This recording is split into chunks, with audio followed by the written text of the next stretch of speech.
Welcome everybody back into Nerd Sesh. As always, I'm Carson Breber, and alongside me is Logan Camden.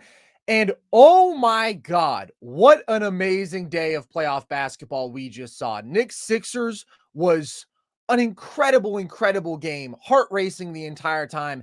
And then we get Lakers Nuggets, which I would argue even took things up another level, Logan. Denver comes back from down 20. They continue to own the Lakers, having now won 10 straight. And obviously, this felt like the one that LA had to take. They were up comfortably in the first half of game one, but this was to another level. AD couldn't miss early. D'Lo couldn't miss early. And Jokic had a phenomenal second half. But Jamal Murray, man, steps up, bangs the game winner over AD. Where do you want to start with giving the Nuggets props here? I mean, I want to start with just what a monumental collapse this is from LA. Okay. I just, Mr. Negative. I just don't know how you bounce back from this in this series, man. Like you mentioned, this is the 10th straight loss for LA against Denver. And I mean, they fixed a lot of the issues that you would have thought would have plagued them from game one. I thought they did a better job guarding Jokic for most of this game. I thought they did a better job guarding Jamal Murray. Anthony Davis could not miss. He had 24 first half points. D'Angelo Russell, Carson, had the 10th most three-pointers made in the first half of a playoff game in the play-by-play era. He banged 6 threes. He ends with 7. I mean, so many boxes got checked, and yet the same thing plagues LA in the stretch of this the home stretch of this game, Carson. They just can't close the Nuggets out. They just can't ever shut the door, man. That's been the theme of every game, it's felt like. Like, I didn't know that a sweep could look better. And, I mean, that's honestly what I'm anticipating. Most competitive sweep 2 years running. Hang the banner. How is this happening, man? Last season, I didn't think a sweep could get more competitive, and it looks like that's what we're headed for again.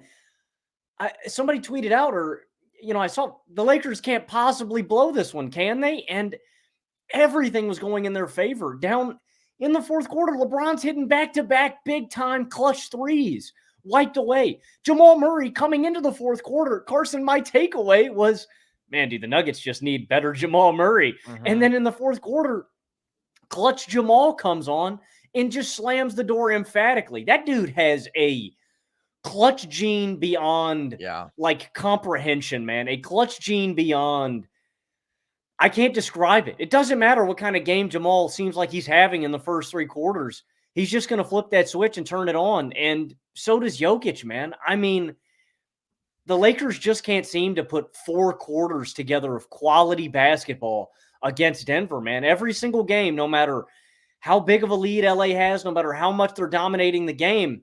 Like last show, Carson, I talked about the inevitability of the Nuggets offense and how unstoppable they feel. I mean, it's just another feather in their cap, man, where it's like they're inevitable. The Lakers can't shut the door again, man. And I can't think of a better game that they could have played. Like, I just, from the Lakers' perspective, I don't know how you come back from this loss. This is as demoralizing as a loss can be, man. It's right there, dude. It is right in their grasp, and the Lakers let it slip away once more.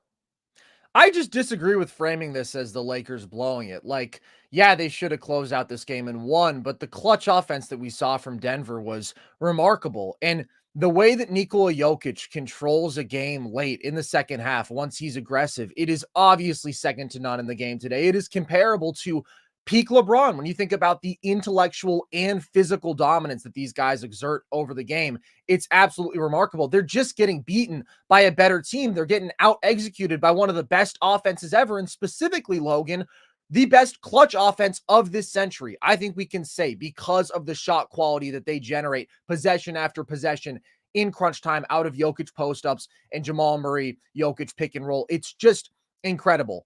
Jamal deserves so much credit for what he did in the fourth quarter here, because you're absolutely right. This was as bad a Jamal Murray game as we have seen in his playoff career. He is the ultimate playoff riser. He is Mr. Not an all-star in the regular season, gets banged up, misses some games, gives you 20 a night, tends to show up even in the big regular season games, but he's going to have some clunkers, take some off. And then you get to the playoffs, if it's in the bubble or obviously last year, and it's okay. This guy's one of the greatest difficult shot makers we've ever seen. He's giving you an efficient 25 and 7 at least. That's playoff Jamal Murray. And he was 4 of 18 at one point in this game. And we specifically highlighted that if you can basically turn the Murray Jokic two-man action into a lot of Jamal pull-up jumpers, that's not a great outcome for a defense because there is no great outcome against Murray Jokic pick and roll. But that is the best outcome. And I thought that LA successfully did that in this game. I thought they mostly played Jokic well off the roll, and he popped a couple times early and made a couple threes in this one. But Jamal was just missing those pull-up jumpers. And then I thought in the fourth quarter, he just found his rhythm, man. And one of the key things that he did, and there was an instance where he did in the third quarter too, was he stopped settling for those pull-up looks out of pick and roll. And he was incredibly patient and slithery as a driver. And Jokic would pull AD out. He would pop. And Jamal would wait long enough for that to be a factor to where AD couldn't help nearly as effectively, and then he would finish around the rim. It was just beautiful deception and manipulation of the defense out of pick and roll. That was key, I think, to just getting him some easy points on the board. And then even like that possession with less than a minute to go, I thought he really mismanaged things, turning it over to LeBron, leading out into that transition dunk. I thought, man, you got to just get the ball to Jokic here. He had a switch, like get him the ball in the post, and Jamal ends up trying to pass out of it way too late. LeBron reads it. That was just a pick six. But then the next two possessions, he does what he does. He's one of the greatest shot makers legitimately in the history of the game. His variety is spectacular. When you think about the balance on turnarounds, on step backs, his pull-up shooting efficiency this year, point blank, is ridiculous. 43% on pull-up threes, 47% for mid-range.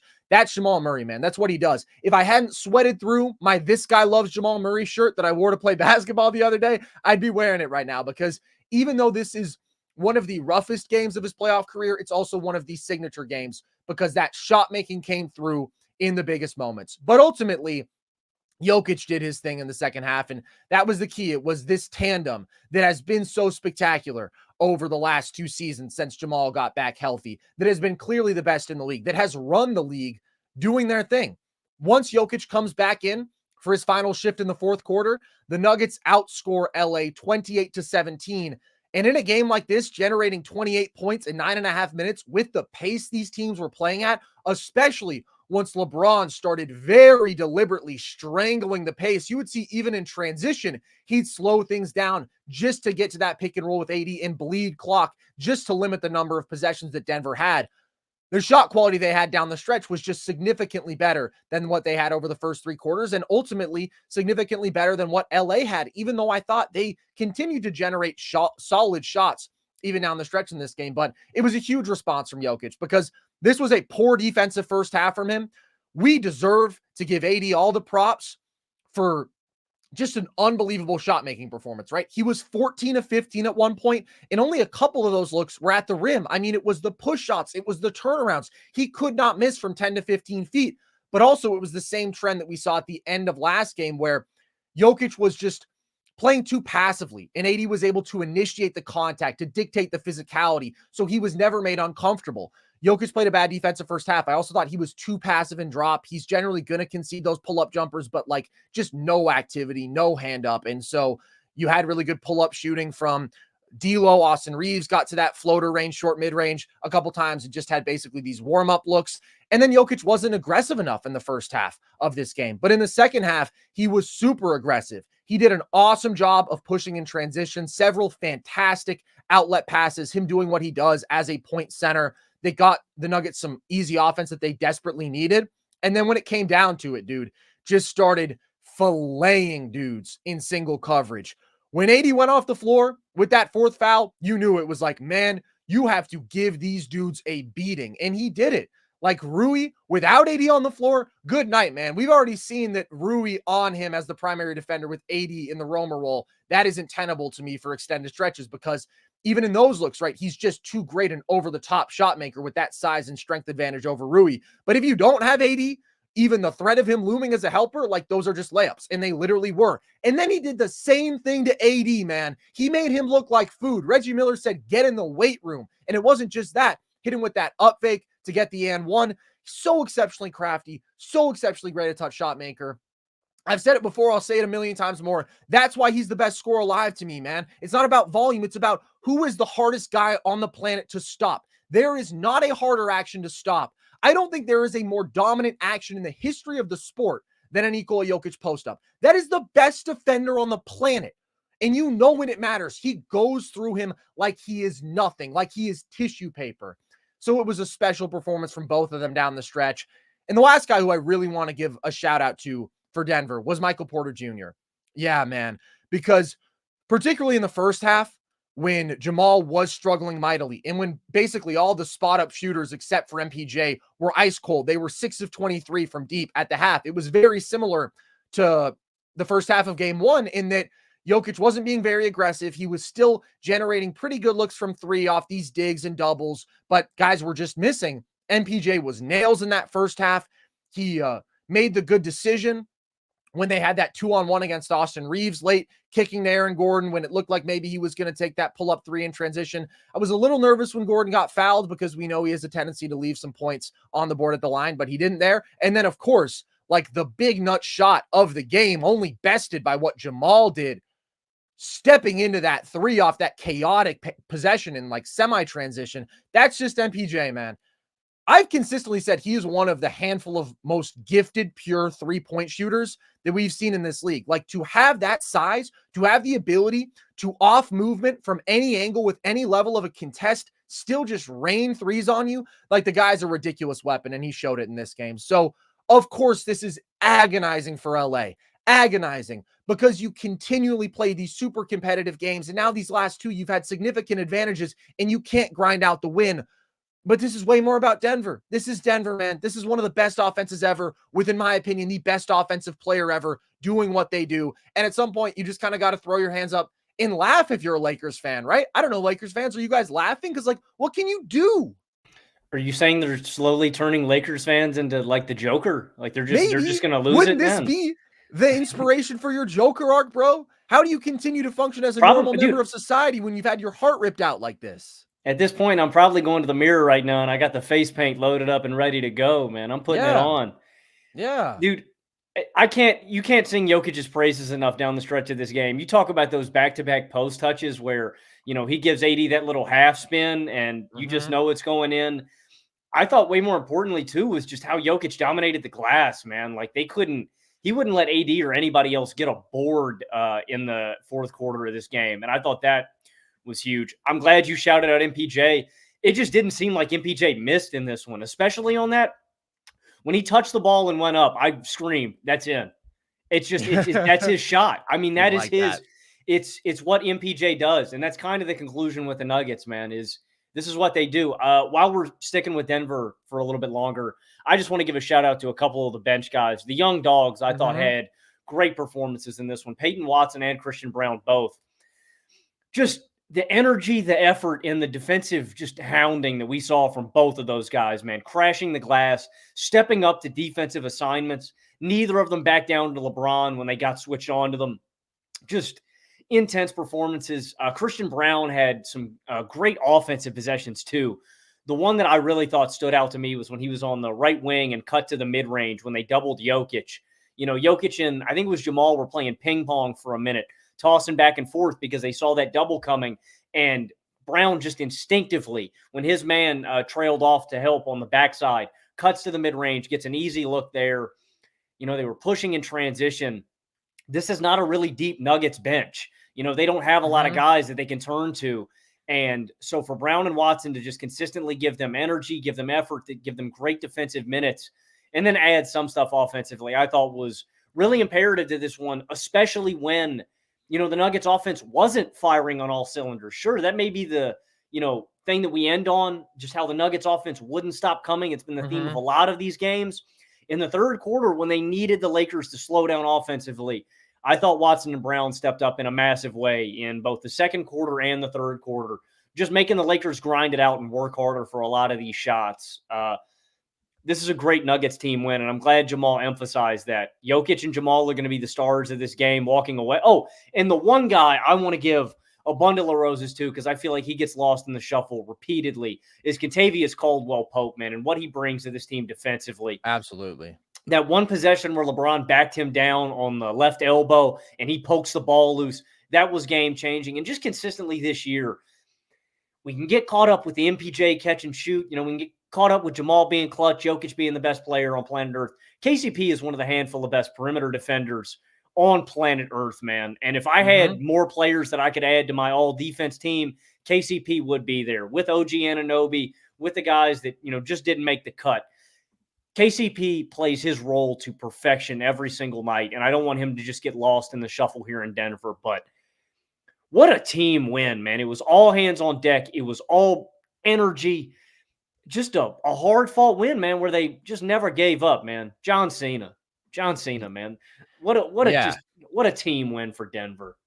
I mean, dude, we saw some inspirational basketball played tonight. Like, legitimately, just such impressive heart. We're going to talk about that Knicks game, which literally is just like a miracle. It's like a Disney movie, but this is crazy, man. You really think, how far can Denver push this? Like, how lethargic can they come out? How much can they be off? How well can the Lakers play? How much intensity and energy and direction can the Lakers bring, and you still claw back? And apparently you can dig yourself quite a hole when you're just this damn good. And it absolutely was a collective effort. We focus on the Jokic and Murray dynamic because it was that two-man game and their respective dominance that gutted this one out for them. But it's always a collective effort. I mean, this is one of the most complete starting fives that we've seen this century. Everybody fills their role at such a high level. You gave KCP props for his defensive effort. Absolutely. I thought he held up well on LeBron switches. I thought he held up well in pick and roll. That guy is just always making impact, high effort plays. And Aaron Gordon had some really valuable spots in this game where he attacks a mismatch. I thought, again, he was good on the offensive glass. The collective here is super, super impressive. The last shout out that I want to give to Denver is to Mike Malone, just because the Nuggets had a very clear and imminent problem in the early stages of the second half, which was that they were running LeBron AD pick and roll every single possession down with great success. Like, literally the first 3 possessions and a significant majority of the first dozen possessions, I would say, they were running that. And early they were running it right at Jokic. And it was a problematic coverage because what the Nuggets do with Jokic is they play this high drop, right, where he comes out almost to the level of the screen. He's still in a drop coverage, but not in a deep drop where these other guys go below the free throw line or whatever. So consistently you have those pocket passes available to a guy like Anthony Davis as the roller, and the obligation is on the low man, that being probably whoever is guarding like a corner shooter, to slide down and tag AD, to get a body on AD. And he was just easily scoring against those looks. Like, LeBron was delivering those passes with great timing.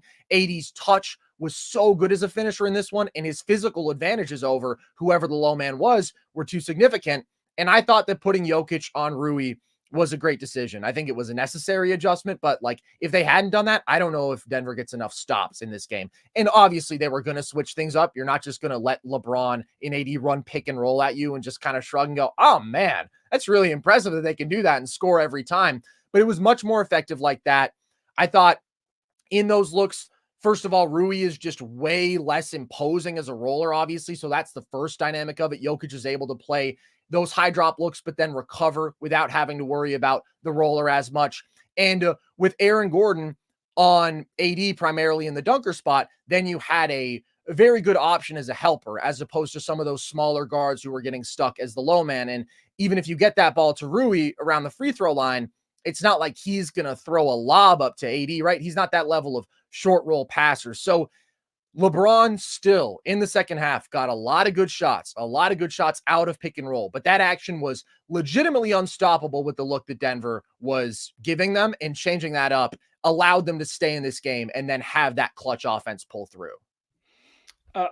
On the inverse of this, Carson, looking at the Lakers second half and how they fared, I think it's kind of hard to envision a game where the Lakers play tangibly better than this. This is very close to the Lakers ceiling. I think there are marginal things, like shooting variance and stuff like that.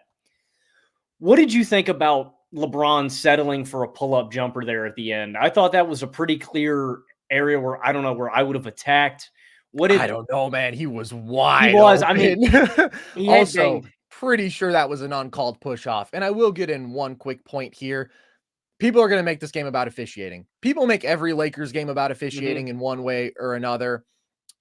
just don't do it. Like, there were so many calls in this way that you can say are iffy that went both ways. I thought LeBron got a couple of phantom foul calls go his way. I also think he probably got away with a push off at the end there, but I'd like to see a replay. If you're pissed about that D'Lo foul getting overturned, even though that contact occurred after the shot had gone up, if you say, hey, that's still part of the closeout, like that's a foul, the guy got hit in the face, I get it. My point is just there were so many moments throughout this game where it was a questionable call in either direction that I felt like it really evened out. And at the end of the day, go out there and win the game. Who executed late? Denver executed late. That's it. It's like the reason that we didn't talk at all about officiating. A bunch of people, seemingly Denver fans, were upset, even though they won convincingly because of the free throw disparity last game.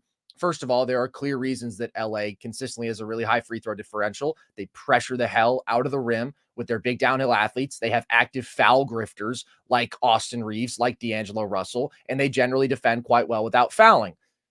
Just accept the basketball game. Officiating was not a factor in this one. Yeah. I completely agree. I mean, there's missed calls you can point to in any game. Right. And the thing that you just hit on is what frustrated me about the Lakers' late game execution, though, is it was like their jumpers were falling at such a high clip. It's almost like the Lakers just, when, I mean, there's a lot of things that go into it. Jamal just got hot too, but like the Lakers, I thought should have tried to get downhill a little more when the Nuggets were, starting to close the gap in terms of just slowing it down, mucking it up a little bit, trying to get to the line, trying to just, gain a little control of the game. There were a couple of possessions there where I would have just consciously tried to get downhill to draw a foul or to slow the game down or something, man. The Nuggets just kept getting momentum. And yeah, I don't know. That was the one issue that I took with the Lakers' late game offenses. I would have just liked to have seen them try to get downhill a little more.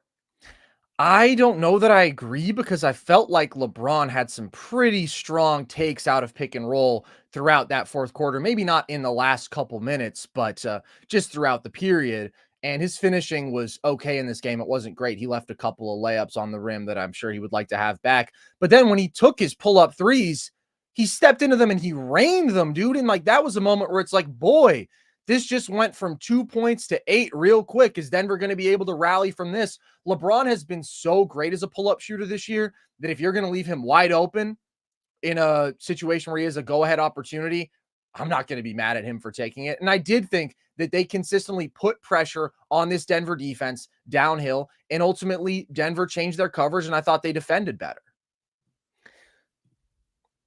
So what do the Lakers do, man? Do they just go with Jokic all game and try to get him to foul out or something? Like, I don't know what is ultimately, because in terms of like how they defended Jokic, one, I completely agree with what you said earlier. I think Jokic was a little bit passive and not aggressive enough, but I also just thought the Lakers did a good job of throwing him different looks, sporadically double teaming, trying to switch things up. LeBron for a little bit there was, sealing him off. He wasn't letting him get the ball.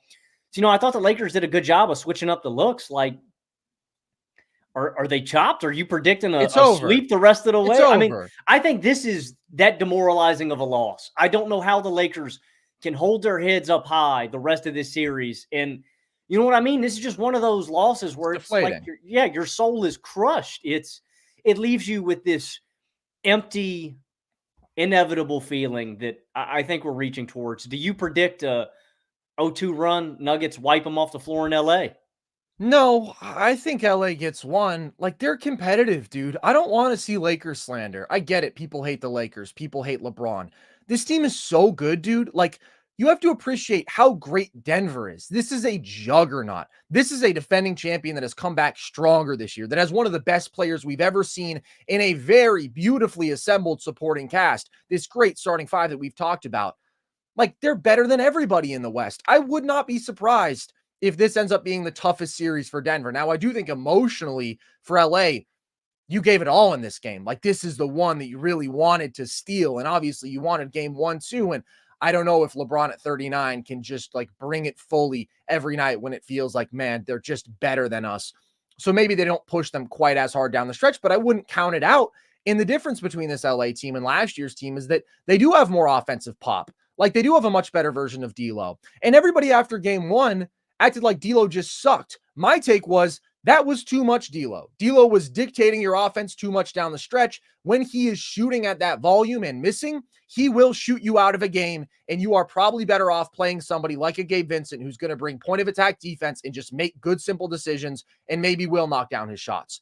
But I've also made sure to say D'Lo is an important weapon who elevates the ceiling of this team, and for that reason, you probably need him out there for 30 minutes a night because he's been a great offensive player this year, and you felt that with the 6 first half threes, spotting up as a pull-up shooter. Like, he was just deadly in this game, even out of pick and roll, finishing around the rim. He had that huge go-ahead bucket for the Lakers in the last couple minutes. So D'Lo did his job in this one. Ultimately, Denver is just better, but this LA team has firepower. They have 2 superstars who have played like it. Like, AD outplayed Jokic significantly in the first half of this game. He was way better. Jokic, of course, was way better when it mattered most, but when you have this offensive Anthony Davis, like, you're scary. So just don't drag the Lakers through the mud, in my opinion. And we talked about how this would probably happen, right? You get beaten by Denver, and then it's, oh man, the Lakers are frauds, what have you. This is so much better than your average playing team. So much better. Yeah, I mean, I think that's kind of obvious at this point. People who, I mean, they just didn't go hard enough in the regular season. That's the ironic part, right? Yeah. The Lakers would have. That's why I always thought that the Lakers had to draw Denver in the late rounds. You have to hope that somebody is injured, somebody is hampered, not at 100%.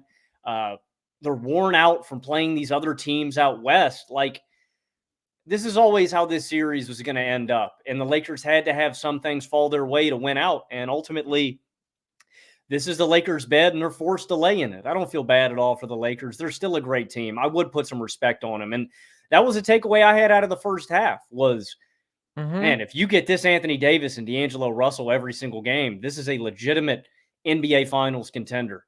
And I mean that. I mean that with my heart and soul. It just so happens that they're playing with one of the best Finals contenders and one of the best teams that we've ever seen. That's a reality. The Nuggets are running the league right now. They run the NBA until further notice, and they're just that much better. Like, I still think the Lakers might be the second best team in the West, man. And They could be.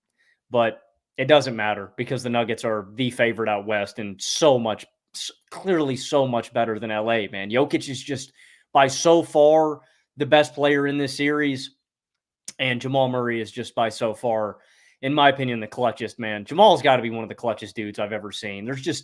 There's guys, man, that in these big moments, Jamal's ready. He's got that gene, but he also has the specific skill set. If you are somebody who can step back from 17 feet, who can turn around from 18 feet and make those shots efficiently, like, those are the shots that sometimes you get when things get ugly in playoff basketball. It just comes down to who out there is a great enough shot maker. We saw it with SGA the other night, right? It's just who on the floor is going to make their tough shots, because you're not getting an easy one at this stage of the game. And that's what Jamal does. That's what he's always done at like a near superhuman level. And Denver's just a level above everybody out West. We know that. LA has played them well, but you could just feel it coming, man. Like, I never thought Denver was out of this game. This was obviously the biggest challenge that they faced in this matchup. And by the way, these have been really fun matchups. Like, the energy to this also is just exceptional. I think maybe because Nuggets fans hate the Lakers so much, and because the Lakers get so much height, and because LeBron and AD are on the floor, but also just because the Lakers are legitimately really good. Like, I just love the intensity of these games. I love the stakes that we're feeling. First round playoff basketball. This is exceptional.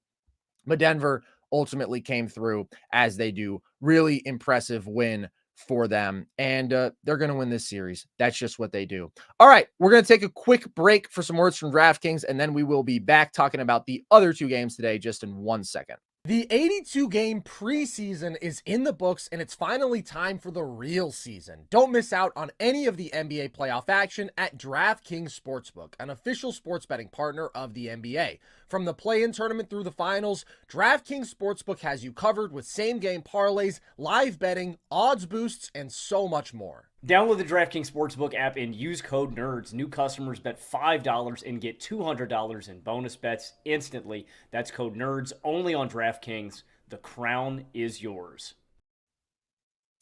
The one last thing I will say about that game, now that I had one more moment to reflect, Rui Hachimura, the Hotch, Guy has been so good for the Lakers in this series. He has just been a non-factor offensively, and I'm disappointed. And defensively, shockingly, he hasn't been able to be the guy who makes Nikola Jokic uncomfortable. Shocking. That's another thing that I saw. Lakers fans getting upset at the front office for not getting a Jokic stopper, for not calling Dwight Howard off his couch. Guys, who do you think is the Jokic stopper? Did you see what he did in the playoffs last year? Like, the Timberwolves are the closest thing, and he still went through them, man. He's just one of those all-time special guys. Legitimately, I would say the best offensive player ever. That's what you're dealing with. That's what you see in this one.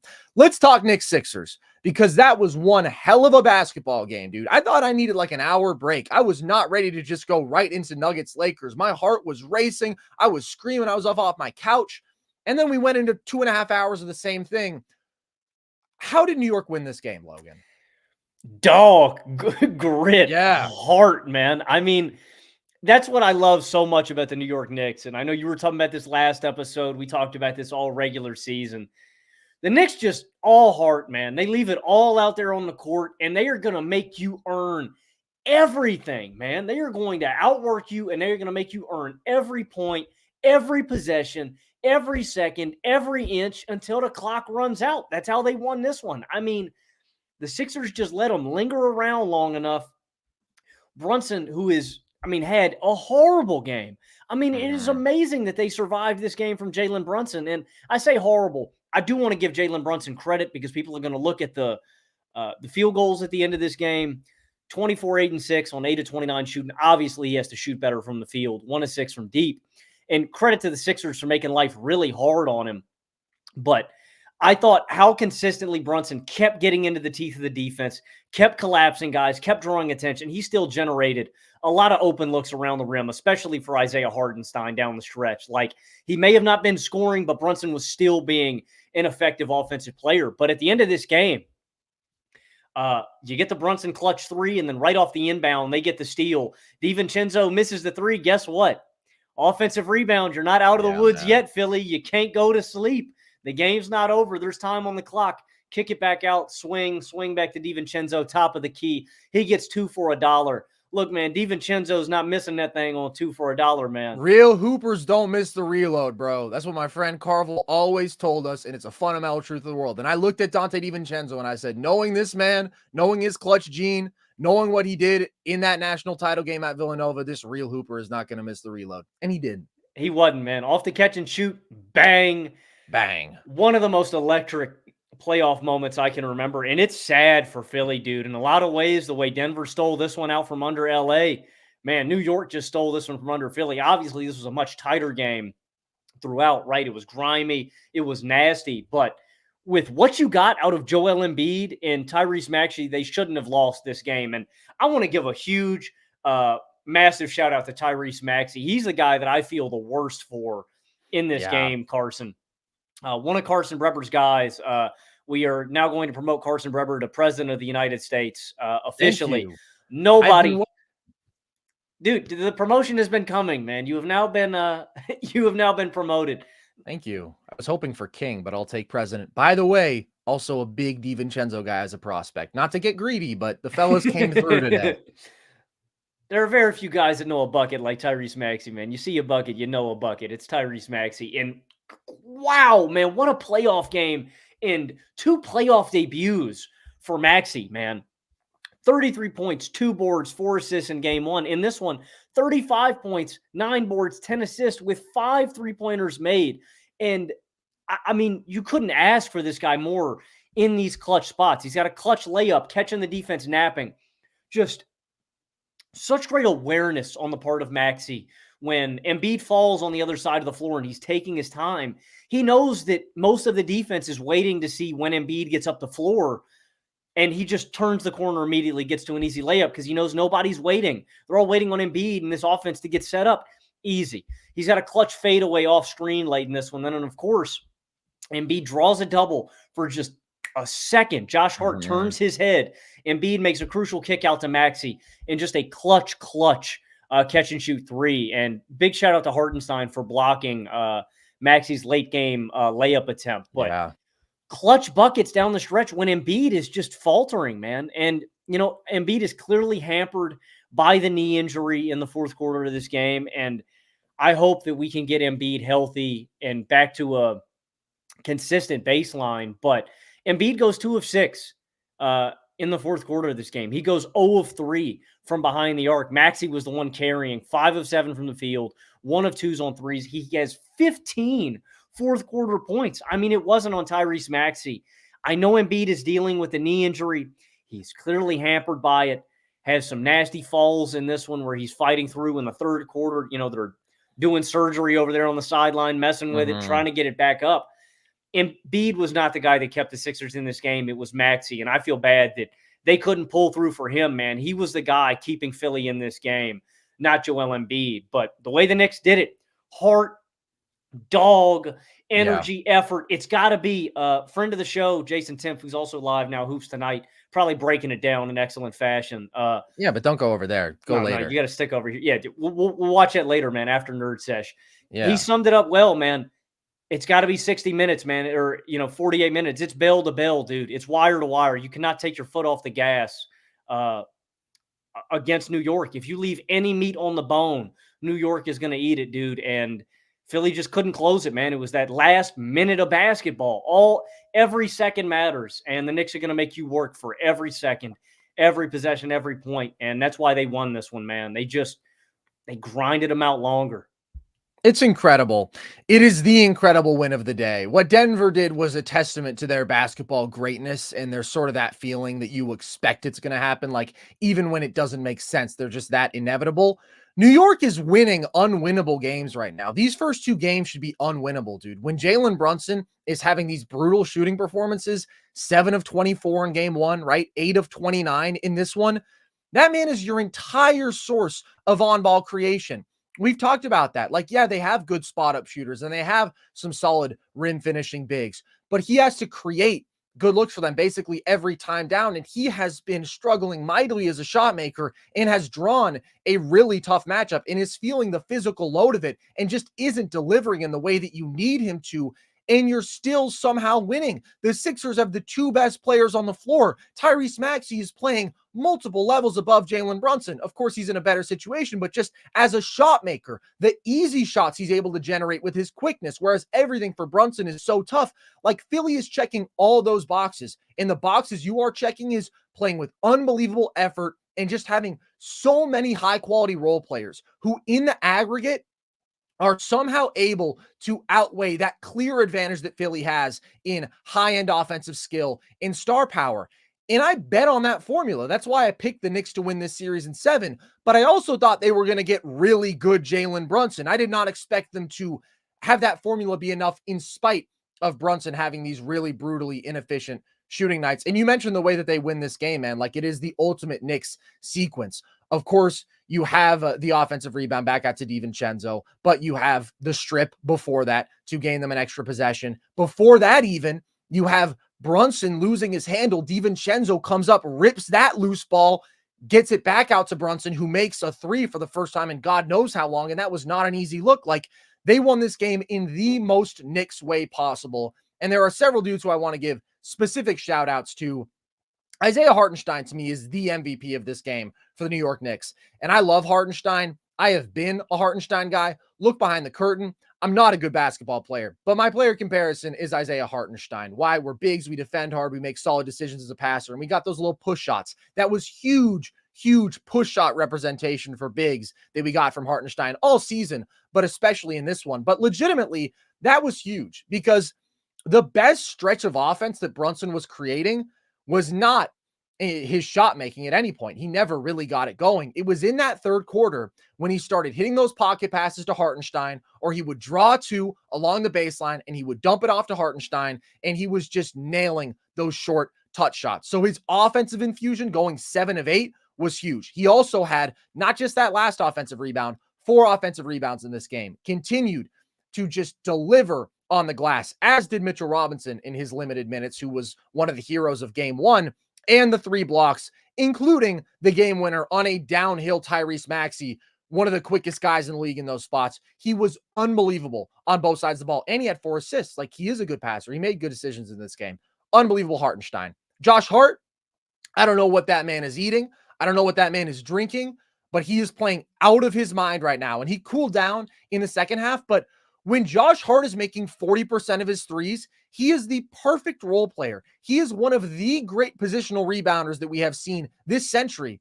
Call me crazy, bro, but a 6'4" dude rebounding at the clip that he does, it's an outlier. Like, in terms of guys of that size in the league today, he's the best we have. He's a good playmaker. He pushes in transition, one of the really important transition ball handlers for this New York team, and he defends pretty well. He's not like an insane on-ball defender, but what he does do is make great instinctual plays and consistently play with great effort. So when he checks all those boxes and he is raining threes on you, like, play that man 48 minutes. That's what Tibbs did. He played him 48 minutes. It's such a stark contrast to last year when Josh Hart was an offensive liability and he was part of that Knicks supporting cast that couldn't make their spot up threes, but you felt like you can load up on Brunson and Randall, leave that guy in the corner. He's going to miss. You haven't been able to leave Josh Hart. Like, he was ridiculous.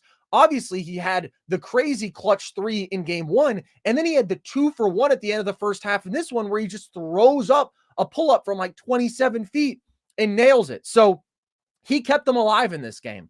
Like, Hartenstein was unbelievable, particularly in that second half. But in the first half, Josh Hart giving them 19 and 9 kept them in this game. And it was huge. And of course, he had the hustle play, forcing that Maxey turnover that got them the possession that won them the game. And then you got to give props to Dante DiVincenzo, man. So tough. 19 in this one, game-winning 3. As we've said, real hoopers don't miss the reload. He's one of those guys. And he also had that huge effort possession to save what could have been a Brunson turnover. He's just a ridiculous pure shooter. And I've always loved Dante, because there's a lot of little things he does too. He's a solid athlete, capable of attacking closeouts. He's always been a very solid playmaker, and he's always been a good defensive playmaker too. He takes a charge in this game. He's always had great instincts with his defensive gambles, making timely plays there. But he's just been like one of the most prolific and efficient three-point shooters in the league. Second half of the year, I think the only guy taking more threes than him was Steph Curry, and he's making them at like a 38+% clip. You got that value in this one. And Deuce McBride wasn't as dynamic as he was in game 1, but we talked about him before this series as being a key guy.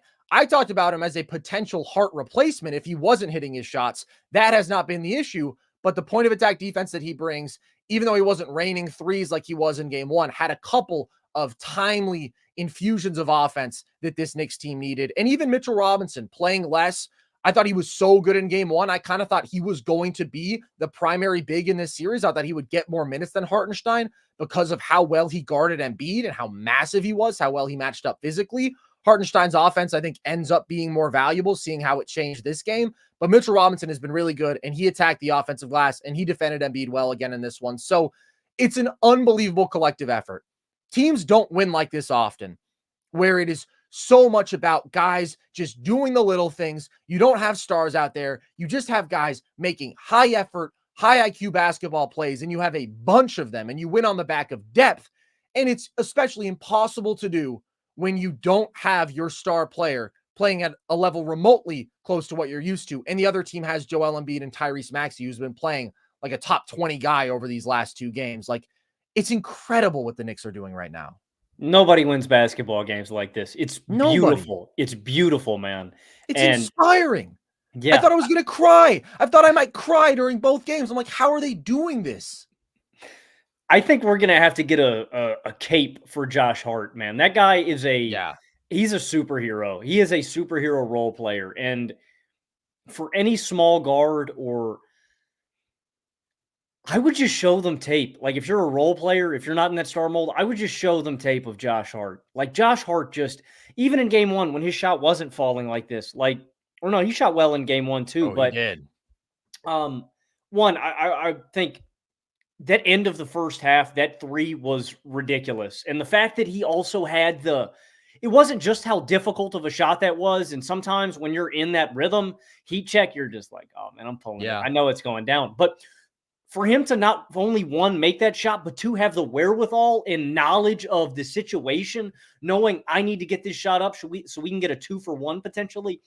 Genius. Like, Josh Hart just makes all the winning plays. And for all the rebounds he grabs, there's a ton that he's not, where he's just crashing hard as hell, like like a monster truck driver or something, man. Josh Hart Tasmanian devil. he's insane. And it's all effort, it's all energy. I wish more guys played with the heart that Josh Hart does play with, man. He's aptly named, dude. He just makes Yeah. the winning plays. And so do all the Knicks, dude. You hit on the key point. It's like I expected the Knicks to win this series with their grit, with their grind, but I expected it to be with star Jalen Brunson. You're not supposed to win a game like this No. when you don't remotely have, when you're nowhere close to having the two best offensive players in the series. And the final thing I'll say on the Knicks is I've been a Deuce McBride guy, man. I love Deuce out of the draft out of West Virginia. I think Deuce is going to be such a good, just NBA player. I don't know what his ceiling is. I mean, he is, but I think he could be I think he could maybe be a starter on a good team, dude. Yeah, for sure. The mid-range, the intermediate shot making, the ball handling, the defense that you get from Deuce. He's just so well-rounded. Like, he's a winner. And the fact that the Knicks can bring him off the bench is an extreme luxury to have, man. He's just a good basketball player. And they are so much better than last year. And a part of that is Julius Randle not being out there and missing a bunch of shots. The other part is the role players are just so much better. And the final guy that I think can make the Knicks even better is Bojan Bogdanovic. And I was really disappointed with Bojan's passivity. There was this one possession. This is a really minute marginal detail, but there was a possession where Bojan was wide open in the mid-range, catches a pass, doesn't go up with it, drives, nobody collapses on him. Instead of putting up a floater, he tries to kick it out to the corner. I need assertive Bojan. I need bucket-getting Bojan, man. And the Knicks are even up another notch. I think he's played well below his means as a role player in these first two games. And if we get solid in game one, I expect more from Bojan. I know he can play better than this. I've been kind of disappointed with his passivity. I wish he'd lean more into his scoring when they leave him open, but I think even he can play better in this series, man. The Sixers by far have the offensive creation advantage. I felt like that throughout this game. When you're swinging it and you got Batum, when you're swinging it and you got Buddy, when you're swinging it and you got Tobias Harris wide open in the corner, there is a stark offensive skill advantage between these two teams that the 76ers possess. But the Knicks just outwork them, and that's how they got this done, man. It's truly remarkable, man. I expect the Sixers to get them a couple of these next games, though, man. Oh, yeah. I don't think this. If the Sixers keep making Brunson work like this and grind like this, I gotta think the Sixers steal at least one or maybe both at home, man. That's not stealing, bro. The Knicks are the ones stealing games right now. The Sixers. Brunson will play better, but like this is the definition of stealing games. Winning extra possessions like this, escaping without your best player playing well. And that's what's crazy too is, the Knicks win the rebounding battle in the first game 55-33.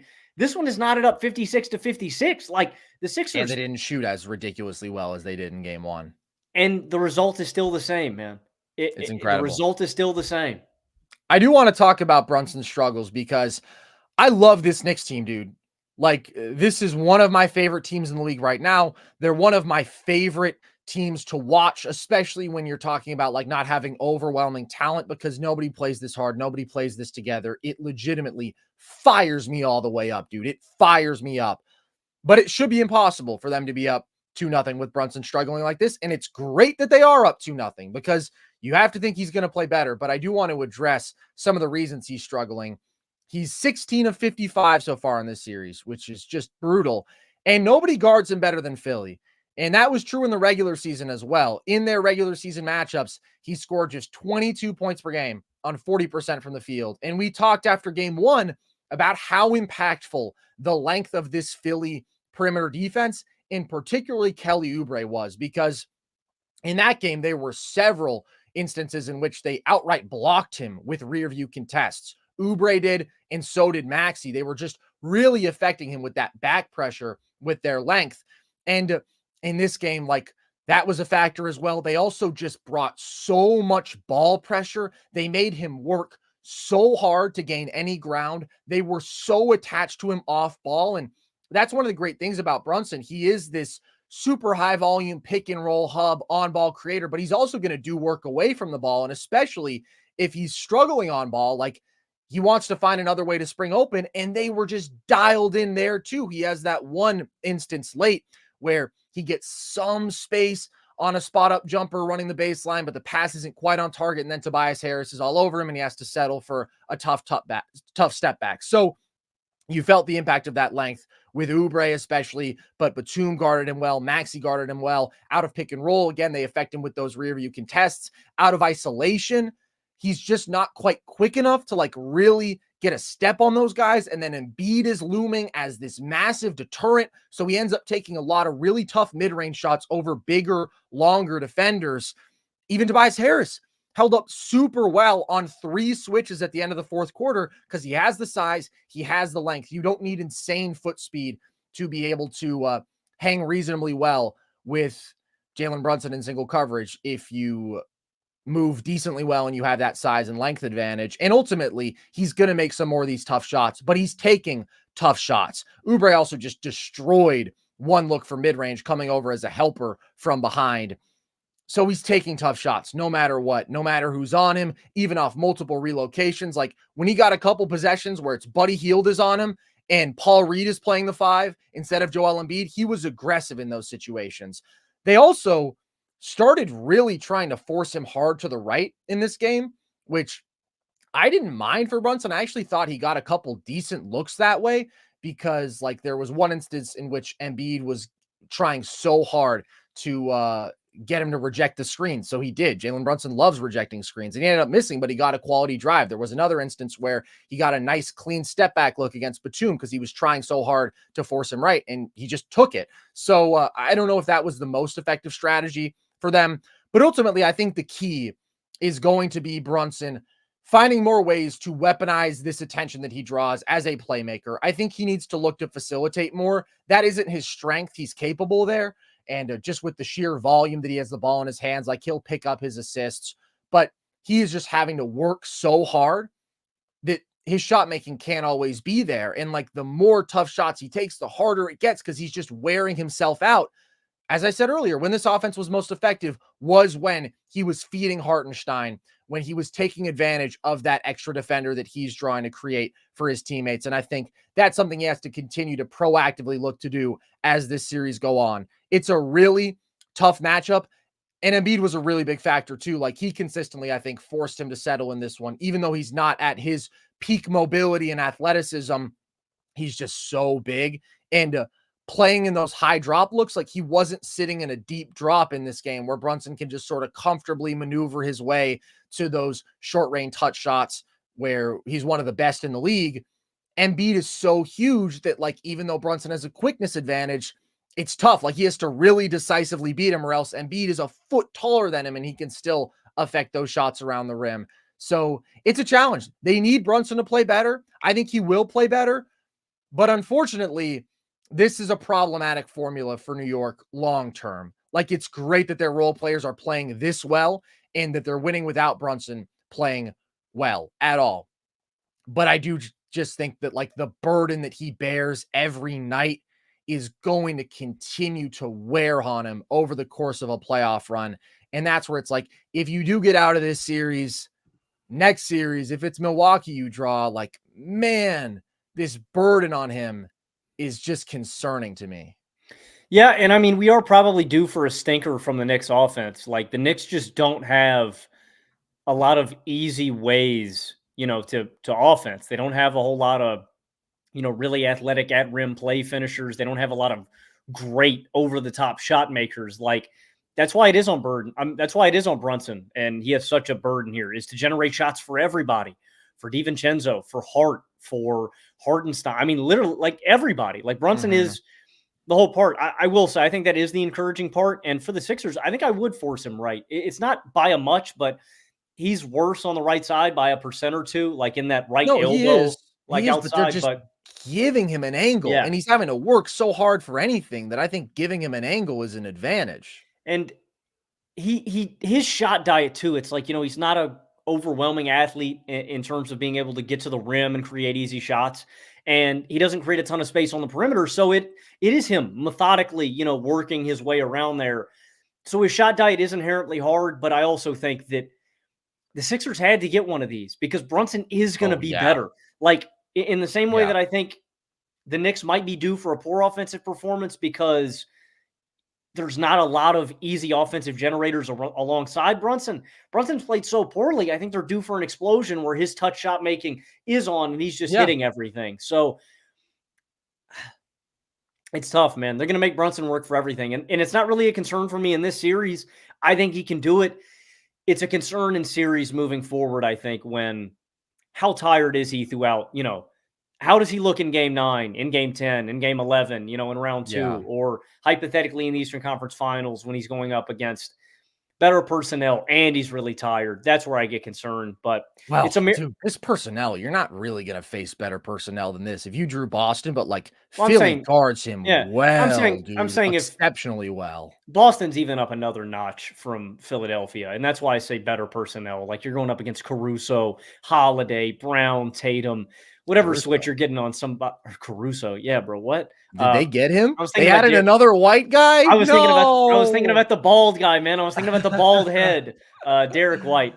But yeah, it's really a miracle that the Knicks have somehow come away with both of these games, man. But I think that they end up taking this series, man. The Sixers are going to get them a couple of games, but I think the Knicks just outwork them, man. This is a war. Brunson will play better. And these are really tough shots he's taking right now, exceptionally so, but he is broadly a tough shot maker and a tough shot taker. This is something that we've praised about him. The floor that you consistently do have with him normally, because he doesn't have the explosive potential of a Donovan Mitchell. We've talked about this with Tyler from Hoop Venue a couple times where it's like, okay, Donovan Mitchell is such a good athlete and such a dynamic pull-up three-point shooter that when he's rolling, the ceiling is the roof. Also, though, when he's taking 12 pull-up threes and he's missing all of them, that's what's happened kind of the last 2 postseasons. There's a clear contrast between the high ceiling and the lower floor that you get with Mitchell, whereas Brunson, it's like he's going to grind his way, carve his way to his spots on the floor, and generally he's going to hit them at roughly a 50% clip. He's been off in this one, but Philly's also making him work exceptionally hard. So that burden is crazy. But I would be more confident in saying Philly's going to find a way out of this if Embiid did look like himself, and he just doesn't. I think he's clearly not 100%. This is a guy who has had more playoff struggles than any comparable star talent of this era, arguably throughout NBA history. But right now, considering the injury context, clearly there are just conditioning issues. There are issues with his faith in his knee. And so he becomes very, very jump shot reliant and pretty predictable offensively. And he still got to the line in this one. He had some flails. He had some drives and some rolls where he drew some contact and he got some calls. But man, he's taken 8 or more threes in both of these first 2 games of this series, Logan. Before that, he had taken 8 or more threes in a game once over the last 2 seasons. That volume of jump shot reliance is troubling to me. And they're not falling right now. And that has been the unfortunate trend for Embiid. And I think especially when he doesn't have his legs under him and when they are predictable looks, he's just not that hard to guard right now. He's not exceptionally hard to guard. And I think Philly needs him to be really, really good to win, clearly, because Maxey has been spectacular and Brunson has been really bad, and they still haven't won 2 games. So that was the concern. It's like Embiid is an improved basketball player. I legitimately think. I think his decision-making was better this year. His jump shooting was better than ever. But coming off that injury, drawing a matchup like this, where you have 2 bigs who can defend you quite well, and I want to give props to both of them because Robinson came in and guarded him really well in his limited minutes, but Hartenstein, I thought, did a better job in this game. I thought his hands were fantastic and bothered him at a couple points. And I thought the team defense did a really nice job of converging on Embiid as a roller and just crowding him, making things congested, forcing him into some tougher finishes. So nothing really came all that easy for him in this one, and that's a testament to the Knicks defense. My other concern with Embiid in this series has been his lack of activity on the defensive glass, because I think as a rim protector, he's just so massive that you still feel like, man, you don't want to go at that guy. Nobody wants to go at that guy. But when you're talking about this hyperactive Knicks team that has real big bigs, but also has these wings who fly in. Like Joel Embiid, Logan, has 10 defensive rebounds in this series through 2 games. The New York Knicks have 35 offensive rebounds. And we can put this on the entire Philly defense not rebounding well enough, and that's fair. But I think Embiid, as your big 5 man, he's got to hold it down better. And you see that these quicker players are just flying in and they're stealing rebounds over him. And if Philly could just end more possessions, like they could be up 2-0. It wasn't as glaring a thing in this game, but it still was the thing that decided the game on that last possession. So shout out to the Knicks. They're playing incredibly well. Philly fans, I feel for you. It's tough watching Embiid play like this because I have been a critic of his, a big critic of his in the playoffs. This run, I'm really not going to hold against him because it's just like the guy's clearly hurt and he's not playing like himself accordingly. All the blame will therefore be allocated to Tobias Harris, who has done nothing in this series. And I think Philly fans will be very, very happy to dish that blame out his way. Yeah, no, I think that I think that's the key too. And I mean, you see it. I hate doing this comparison like we always do with Embiid, but you talk about the glass. It's like, dude, nobody can ever, change Jokic's impact on the glass. That dude's going to dominate against anybody. And he's going to make sure, he takes pride in it. He's going to make sure that he had 20 boards tonight. You know what I mean? I mean, you're just never going to see that from him when you do see it from Embiid. And the key difference, I think you hit on it, Carson, it is that reliance on jump shooting. For one, it just makes him one-dimensional, where even that foul where you see Hartenstein is playing him too tightly. Why? Because Hartenstein knows he's going for that face-up jumper. Just get your hand out of the cookie jar, bro. Yeah, and so Embiid's not getting downhill consistently enough to create easy offense. He's been off a little bit on touch shots. And then 3, because he's not getting downhill more, it makes him more one-dimensional, but it also he's drawing less fouls. He's not getting to the line as consistently as much. I think he shoots like, 12 in this one? But still, later in this game, I'd like to see Embiid stop settling for jumpers as much. But I just don't know if his body can take that burden. And it clearly is taking its toll. It was a remarkably quick return from meniscus surgery. He misses just 29 games.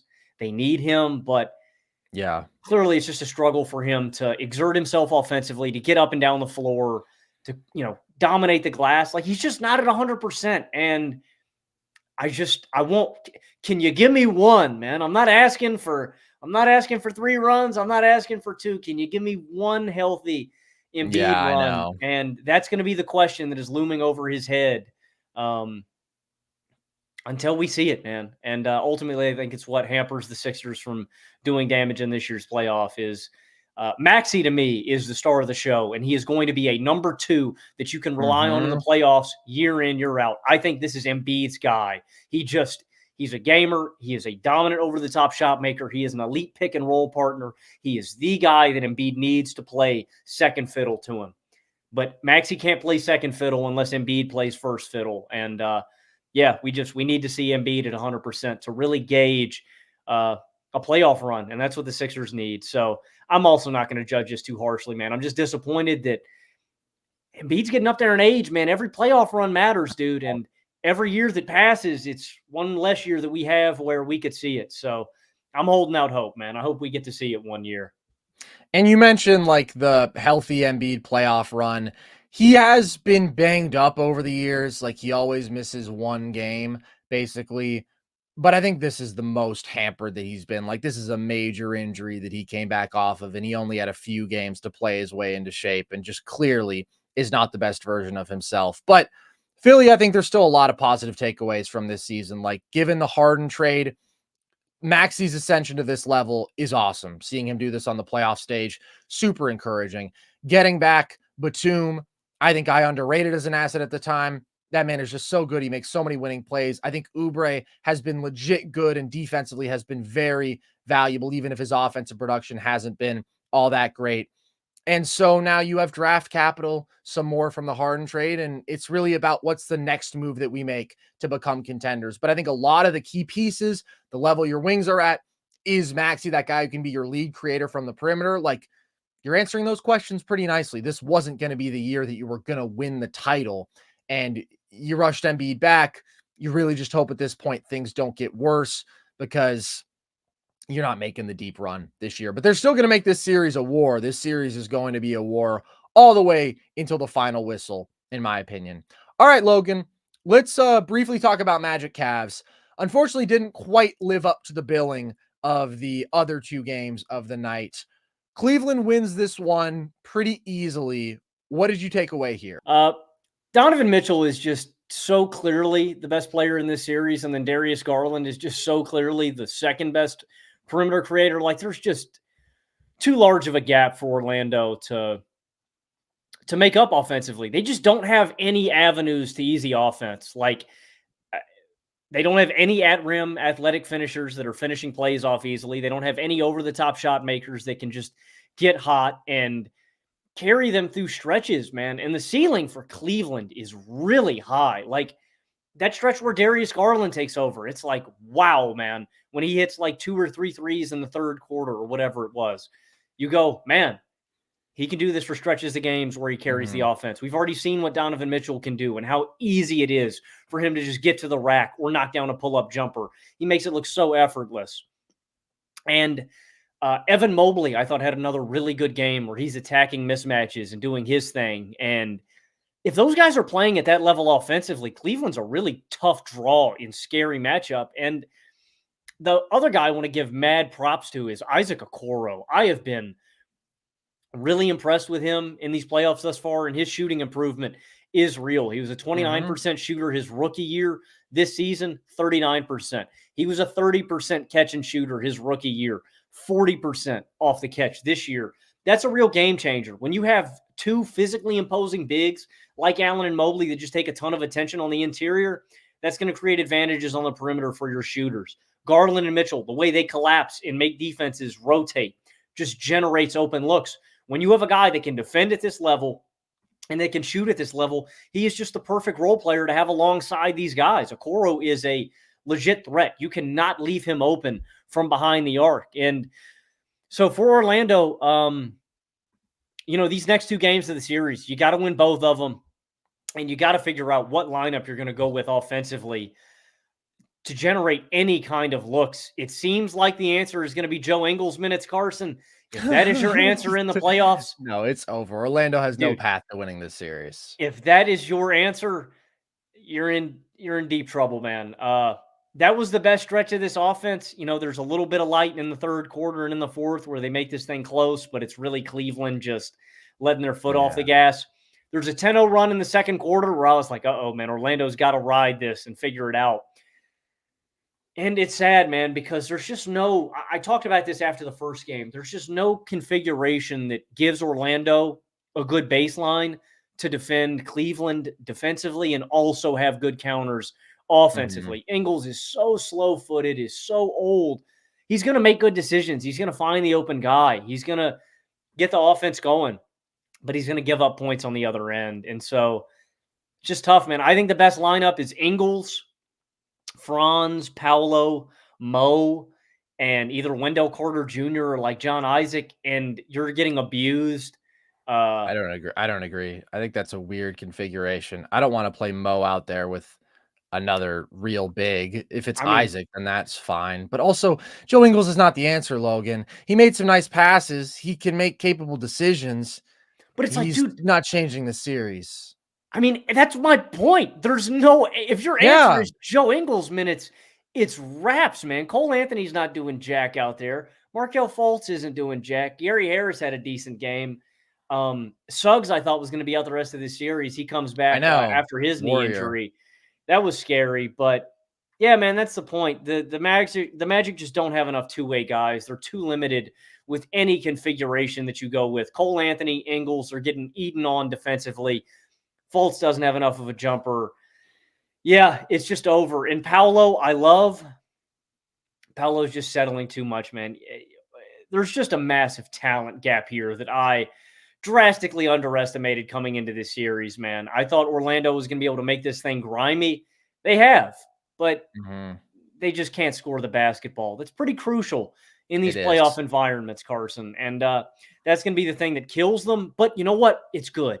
This is a young team that is overachieved, that is very, very young, that is coming into their own. And guess what? in the makeup, in the building of these rosters that are going to go deep into the playoffs and contend, you got to have these really bad losses. Cleveland did it last year. Guess what? They realized we don't have enough shooting. We don't have enough two-way guys. And so they went out and they found them. And this is the wake-up call that Orlando is going to have to face and go, you know what? We need more, two-way guards. We need more over-the-top shot making. We need different looks. We're just too limited. And so I think Orlando probably gets swept. I think Cleveland probably takes these next two games, ends this thing quick. And Orlando's going to enter their offseason early and have to figure some things out. But I think it's been really encouraging that we've seen the young guys for Cleveland play so well, man. Okoro, Mobley in his offensive game. Garland played better in this one. Cleveland on their best day is a very scary team. It sucks because their floor is so low, but Cleveland on their best day is a really good basketball team, man. But they're just going up against inferior competition, man. Orlando seems like a really inferior playoff team. They're just not a playoff caliber offense. You're saying they don't have enough two-way players. They don't have enough one-way players, and that one way is offense. Cole Anthony, who was a light 0 for 11 in this series, cannot be your offensive injection. Joe Ingles, who is barely hanging on in this league. I love Jingles, prime Jingles. Oh yeah, give me a full serving of that. Come on. I thought he should have been 6th man of the year over Clarkson in 2021, but cannot be your offensive injection in a playoff series, dude. It's just awful. It's some of the worst playoff offense that we've seen in recent years. They are clearly the worst playoff offense since at least the 2021 Knicks, which, lest we forget, was Julius Randle, who has a number one option, just could not hold up with no creators alongside him, not good spot up shooting alongside him. That team was an obvious first round bounce. A lot of people picked them because they're the Knicks, but I was like, they're going to get washed by the Hawks. You don't win playoff series when you're this bad offensively. You just don't. And if you're also super young and your best players are young, good luck. And if you're also playing a team that is great defensively and specifically is well built to stop your already super flawed offense with versatile big wings who can guard your stars, with great help defenders, versatile bigs who can take away the rim, and they're going to test your spot up shooting, and your spot up shooting sucks. It's going to get ugly. And it's been really, really ugly. So at this point, they're not going to win the series. I think that was pretty clear before things started. It is super, super clear now. You're basically just evaluating how do Paolo and Franz look in these environments. And Paolo has had some things exposed. I don't know if I would even say exposed. They were clear in his game, and it's not surprising that they become an issue in these playoff environments, but he's obviously still maturing. He's a second-year player. This is a really tough task for him, but his handle has to be better.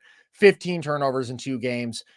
Several of those are due to just poor ball handling. Also, some struggles dealing with double teams. Also, he has this bad tendency of forecasting his passes, and so he just gets cleanly picked off at times. And then you mentioned the settling. This is tough because he's facing a lot of good man defenders who physically are stout enough to match up with him, and he can't bully those guys, and he's dealing with a lot of crowded paints. But he always has this tendency to take his tough mid-range pull-ups, and he made a couple of them in this game, but ultimately it's not efficient offense. He's 40% from that range. And also, I think he needs to become more confident and comfortable as a spot-up shooter because he passes up a couple of good spot-up looks in this game. So he's got to get better as a jump shooter. He's got to rely on it less. He's got to assert himself more physically, consistently in these environments. But Cleveland has done a really, really good job on him. I mean, they have a bunch of versatile options who can guard him. And ultimately, I really want to see this guy with a true point guard, with a guard who can create at a high level at all, because I think there's so much untapped potential with him as a screener, what he could do as a short roller, what he can do just as an athlete coming downhill. And Orlando just doesn't have the guards to tap into any of that. I love that. I think that's a dynamic that they don't have. And I think they should just involve Paolo in more screening actions, period. They don't run a ton of that. The one other thing I wonder if Orlando can do, and I don't think this changes the complexion of the series. I don't know if Orlando can muster a game against Cleveland, but I thought Orlando should have tried to get switches from Garland and Mitchell on Franz and Paolo more. But they're not switching those actions. Sometimes you'd get the switch, but Paolo would back those guys down, and then he'd settle for a turnaround jumper. And in those scenarios, I just want Paolo to weaponize his physicality more. Again, if that ultimately leads to you drawing the big man over and then kicking back out, or they don't ever bring anybody over and you can just attack a guard, it's just easier offense. I'd like to see Paolo. He doesn't utilize it. And, that's something that we saw young Jason Tatum struggle with too. He doesn't really use his body as much as I'd like. And this is a hard series. It is, because when he does drive the lane, you're going into Mobley and Allen. And it's like, okay, well, let me just give them the ball back because I'm going to get stuffed or they're going to get a rebound. So this probably isn't the best series to make the take. But I think older Paolo, using his body more, you're right. There's so many shots. And Paolo's a good shooter. He knocked down a couple of those catch-and-shoot looks. He has clear shooting potential. He's not an efficient shooter at this stage in his career. I think a lot of that is due to his shot diet. I think he's just taking hard shots. Like I'm saying, Paolo fundamentally is a good shooter. And so when you can set him up for good, high-quality looks, like off the catch, he was settling a lot where I'm like, dude, don't even take that dribble. Don't even jab step, because one of the possessions, Niang is just dropping off of him. Paolo gives him a jab and a pump fake. Niang doesn't move. He just stands there and looks at him and goes, okay, shoot it. It's the classic tough bucket tendency, bro. It's the mellow. It's I'm open for a catch and shoot three, but what if I jabbed and then I isolated on you for no reason? Paolo definitely has a little bit of that in him. And I'd like to see Paolo take those easy catch and shoot looks, especially if they're just going to give it to him. If they're not going to close out hard, go up with that's a good look for you. Paolo's a good shooter. Ultimately, these gripes are going to fall on deaf ears and ultimately aren't going to make a difference in this series. You're right. This series is way more about taking a look and taking inventory and taking stock of your young roster and really noticing where these guys can improve. And this is the test of young teams, man. It's hard. So I think Cleveland probably ends up sweeping this series, finishing this thing off in Orlando, but there are areas where I'd like to see Orlando switch stuff up. And I thought Jamal Mosley tried stuff, man. He closes with that lineup or gives them more minutes in the fourth where it's Ingles, Wagner, Banchero, and then a different five guys. So Mosley tried to switch it up. I don't really think there's anything that Orlando can do to really throw Cleveland off their series. And once again, their injection of wing talent, it may not be star-studded names, but Niang, Strus, LeVert, just having these guys on the court allows them to stagger the minutes between Allen and Mobley. And Cleveland's done a phenomenal job of that all series long, where they're just more skilled on the wings this year and they can throw different looks at it, where those guys don't have to run the entire time. So I think Cleveland's improved from their postseason last year. And I think Orlando going through the growing pains of a young playoff team. Orlando's not ready. And ultimately, they're just lacking offensively in every way. Like, their stars don't create easy shots consistently, and they take tough shots themselves. But also, like, one of Paolo's strengths is his passing. And the spot-up shooters just, like, cannot hit anything, bro. They're 17 of 72 from deep in this series. And Paolo's had some rough stretches of decision-making and just passing accuracy. But, like, man, nobody is converting when he does create a decent shot. And then, as a primary creator in these situations, when your guys aren't hitting, you're overcompensating on the other side. So you're going, well, I got to go and create my own shot because nobody's hitting. And it's just it's a conundrum. It has been rough watching Franz in this series. Like, I expect more out of him. I've been a big Franz guy. I think he does so many things at a high level as a playmaker. Before this year, his value as a three-point shooter, multi-positional defender, great transition player. Like, Franz has been an awesome number two, in my opinion. But this year, he has been rough from beyond the arc. And in this series, he's just also being guarded super well. Strus and Okoro both did well on him in this game. Like, that's the thing. Cleveland just has so many quality defenders. The two bigs are great, but the collection of wings, so good and so well built to guard Paolo and Franz, who don't explode by you with crazy quickness, who are going to have these more methodical, physical drives, and they just have dudes who physically can hold up. And the bigs did well on switches against Franz, so his shot diet is just super difficult. This is really just a test for Orlando of, okay, what do we need to look like going forward? Obviously, they need to add a dynamic guard offensively. They need to have more consistent spot-up shooting, period. And then this defensive foundation will take them pretty far. Having Franz on the wings, maintaining a great defensive guard like Jalen Suggs, who is clearly a foundational piece. The different looks they have at the 5 with Wendell Carter Jr. and Jonathan Isaac, like those are both really good basketball players. They just need to have way more offensive pop. I like Paolo. I do think some people anointed him a bit prematurely, as tends to happen, especially when you have aura and you have the pedigree of being a number 1 pick, and people can look at your game and say, that guy kind of looks like LeBron, and your team is doing well, but they're doing well on the back of a great defense, and your offense is really bad, and that's the side of the ball that you're more responsible for as the primary creator. Like, I made a whole video about Paolo a couple weeks back. He clearly has all NBA potential, in my opinion, but he also has some things that he really needs to refine and some areas in which he really needs to mature offensively. And we have unsurprisingly seen that in this series.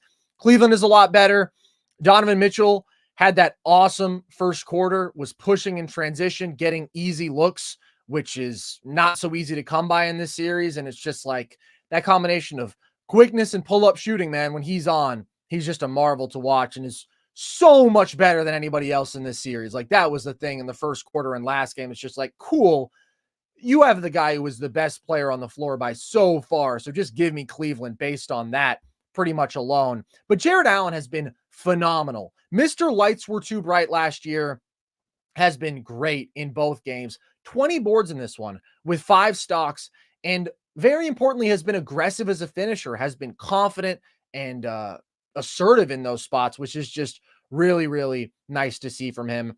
Mobley also knocked down a 3 in this game as well. If teams are leaving him wide open, he's taking them and he's making them at a decent clip. So everything is just better for Cleveland this year than it was last year. Obviously, they had a tougher draw, but this is a similarly ugly series in which their bigs are playing a lot better. Mitchell is playing a lot better, and that's encouraging. Boston is obviously a super rough draw, but last year, I think, left such a sour taste in their mouths. And also, as you mentioned, like, they've done such a great job with the wings. Okoro is so much better. Niang and Strus, both good pickups. They don't even have Dean Wade out there, who's been legit good this year. They've built a much better basketball team, and I think it's been good to see that play out against an Orlando team that ultimately they would beat kind of no matter what. Any final takes, Logan, as we wrap up this extravaganza? Naz Reid. Naz Reid. Naz Reid plays basketball tomorrow, and I am excited for that game, Logan. I am very, very excited. If you guys want more Nerd Sesh content, we are consistently going live after these games. You can find all of our full shows night of, or of course the day after, whenever the hell you want, man. You can watch it. It's cool by me. On our YouTube page, you can listen across audio platforms. We also are breaking out our reaction to every individual game on YouTube. If there's just one specific series you're interested in, you can also see that we're doing some video breakdown, video essay content, diving into specific topics with some film on our YouTube channel. If you want, you can also check us out across social, see some of our trivia stuff, see some clips from the show. All of that is on TikTok at Nerd Sesh, Instagram at Nerd Sesh, Twitter at Nerd_Sesh. If you want the hat right off Logan's head, or if you want a Nerd Sesh hat, which he's not wearing today, that is all at thevolume.com. If you want to join our Discord, the link to that is at the link tree across our social media bios. And with that, as always, shout out Naz Reid. Shout out all you guys. Appreciate you. I've been Carson Brabber. I have been Logan Camden. And this was Nerd Sesh.